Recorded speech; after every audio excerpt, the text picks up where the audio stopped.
मुंबईच्या पवई फिल्टरपाडा परिसरामध्ये मोठं ड्रग्जचं रॅकेट असल्याचं समोर येत आहे। धारावीच्या नंतर फिल्टरपाडा परिसरामध्ये ड्रग्जचा हा दुसरा अड्डा तयार झालाय।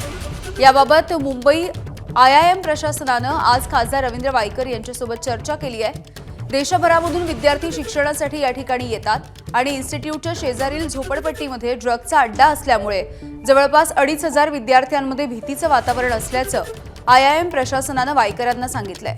यानंतर ड्रग्जचं रॅकेट उद्ध्वस्त करण्यासाठी कारवाईची मागणी करणार असल्याचं आश्वासन वायकरांनी दिलं। फिल्टरपाडा परिसरामधील कचऱ्याचाही विद्यार्थ्यांना त्रास होतोय, हा प्रश्न देखील मार्गी लावणार असल्याचं वायकरांनी म्हटलंय।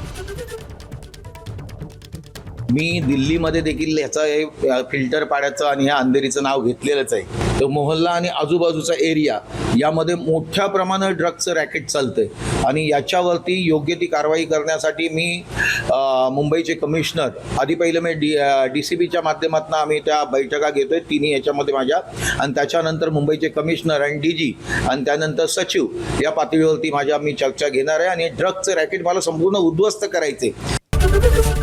ABP माझा, उघडा डोळे बघा नीट।